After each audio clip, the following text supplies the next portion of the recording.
दोस्तों, आज पूरी दुनिया में तकरीबन हर कोई क्रिसमस के बारे में जानता है, लेकिन हर कोई यह नहीं जानता कि वास्तविकता में क्रिसमस क्या है। लोग क्रिसमस को सिर्फ Santa Claus, light, star, carol singing, decoration से रिलेट करते हैं। बड़े बुजुर्ग इसे ईसाइयों के एक फेस्टिवल के रूप में मानते हैं। बच्चे इस दिन को गिफ्ट पाने के नज़रिए से देखते हैं। सबके अलग अलग सोच विचार और सबके अलग अलग नज़रिए हैं क्रिसमस को लेकर। लेकिन असल में क्रिसमस की कहानी है एक बच्चे यीशु की और उसकी माँ मरियम की। यीशु का जन्म बैतलहम में हुआ। बैतलहम एक इतनी छोटी जगह थी कि नक्शे में भी इसे ऐड करने के लिए काफ़ी साल लग गए थे। और उस जगह उस बालक यीशु का जन्म हुआ जो कि दुनिया का उद्धारकर्ता बनने वाला था, पूरी दुनिया को बचाकर। अब यह तो सब हुई बेसिक क्रिसमस की कहानी, लेकिन अब सवाल यह उठता है कि क्यों यीशु का इस दुनिया में आना जरूरी था और उसके जन्म के कारण दुनिया में क्या प्रभाव पड़े। तो इस पूरी बात को समझने के लिए हमें जानना पड़ेगा बाइबल की पूरी उस घटना को जिससे बहुत सारे लोग अनजान हैं, और वही हमें यीशु के जन्म को समझने में मदद कर सकती है। तो चलिए हम शुरू करते हैं। परमेश्वर जो कि पूरी दुनिया का बनाने वाला है, उसने इस पूरी दुनिया में पेड़ पौधे, पानी, सूरज, चांद, पूरे ब्रह्मांड को बनाया। और फिर इंसान को भी उसने अपनी समानता में, अपने स्वरूप में बनाया और उन्हें अदन के बगीचे में रख दिया। और जब परमेश्वर ने उन्हें बनाया था तो वो बिल्कुल परफेक्ट थे, उनमें कोई भी दोष और कोई भी पाप नहीं था। और जब परमेश्वर ने उन्हें बगीचे में रखा था तो एक आज्ञा भी दी थी कि तुम सिर्फ उस पेड़ के फल को नहीं खाना। और शैतान की बातों को सुनकर इंसान ने वही फल खाया जिसके बारे में परमेश्वर ने उसे मना किया था। इंसान ने खुदा के विरुद्ध विद्रोह कर दिया और उस पाप के द्वारा पृथ्वी को और आने वाली पीढ़ियों को भी श्रापित कर दिया। और इसीलिए बाइबल कहती है कि सबने पाप किया है और सबके सब परमेश्वर की महिमा से रहित हैं।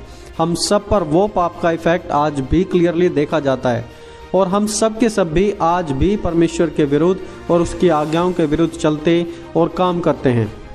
अब याद रखना कि परमेश्वर एक प्रेमी परमेश्वर तो है ही, लेकिन वो साथ ही साथ एक न्यायी परमेश्वर भी है जो न्याय करने वाला है। अब क्योंकि हम सब ने पाप किया है तो हम सब परमेश्वर के दंड के हकदार हैं, और वो दंड है मौत, मृत्यु, क्योंकि पाप की मजदूरी तो हमेशा से ही मौत है। अब क्योंकि परमेश्वर न्यायी है तो न्याय का मतलब बनता है कि हर एक इंसान जो पाप करता है वो नरक की आग में भेजा जाए। और साथ ही साथ क्योंकि परमेश्वर प्रेमी है तो परमेश्वर हमारे लिए एक दूसरा तरीका निकालते हैं, और वो तरीका है सब्स्टिट्यूट। हमारे लिए कोई सब्स्टिट्यूट दे सकता है जो हमारी सजा अपने ऊपर ले ले और हमें उस दंड से आज़ाद कर दे। अब परमेश्वर ने अपने प्रेम को दिखाते हुए इस बात को सिद्ध किया कि वो हमें नरक ना भेजें, परंतु हमारे लिए अपने बेटे को ही सजा दे दें ताकि हम उस पाप से बच जाएं। और इसलिए आज से 2000 साल पहले उस बालक यीशु का जन्म हुआ। वह खुदा हमारे बीच में आया, हमारे बीच में चला फिरा और बिल्कुल पाप रहित परफेक्ट जीवन हमारे सामने जीकर दिखाया। और अंत में वह एक अपराधी की मौत मारा जाता है क्योंकि हम सब के पाप भी उस पर लाद दिए गए थे। उसने निर्दोष होते हुए भी वह सब कुछ सहा जो हमें सहना था, जो हमें पापों की तकलीफ उठानी थी। पीढ़ी दर पीढ़ी वो उसने हमारे पे से उठा ली और हमें पापों के जाल से बिल्कुल आज़ाद कर दिया, और इसी ही लिए वो मारा गया था। और दोस्तों, यह हम इंसानों के लिए खुशखबरी है कि अब हमें पापों में मरने की कोई ज़रूरत नहीं है। हमें पापों में नहीं मरना पड़ेगा, बल्कि अब हम अनंत जीवन के हकदार हो सकते हैं। एक बार जब हम नरक की ओर जा रहे थे, उस नरक के रास्ते से हटाकर परमेश्वर ने हमें आज अनंत जीवन का भागीदार बना दिया है। और हम लोग जो पहले परमेश्वर से विद्रोह करते थे, आज हम उसके बेटे और बेटियां बन सकते हैं। देखिए, तारे, चरवाहे, सेंटा, चरनी, यह क्रिसमस नहीं है। यह तो बस एक बाहरी खुशी मनाने का तरीका है, लेकिन वास्तविकता में क्रिसमस एक प्रेमी पिता का प्यार है जो हमें बचाना चाहते हैं और हम सभी को अपनी संतान बनाना चाहते हैं। लिखा है, क्योंकि परमेश्वर ने जगत से ऐसा प्रेम किया कि उसने अपना इकलौता पुत्र दे दिया कि जो कोई उस पर विश्वास करे वह नष्ट न हो परंतु अनंत जीवन पाए।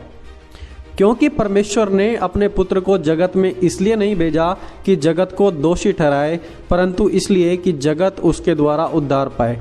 जो उस पर विश्वास करता है वह दोषी नहीं ठहराया जाता, जो विश्वास नहीं करता वह दोषी ठहराया जा चुका है, क्योंकि उसने परमेश्वर के इकलौते पुत्र के नाम पर विश्वास नहीं किया। तो दोस्तों, जो क्रिसमस है, क्रिसमस का कारण प्रभु यीशु मसीह हैं, जो हमें बचाने के लिए श्राप से मुक्त करने के लिए आए थे। तो आज लाइटों में क्रिसमस की सेलिब्रेशन में उस कारण को ना भूल जाएं, जो कारण असल कारण है, और दूसरी चीज़ों में ना खो जाएं। तो दोस्तों, मिलेंगे जल्दी एक और नई वीडियो के साथ। तब तक आप सभी को जय मसीह की दोस्तों।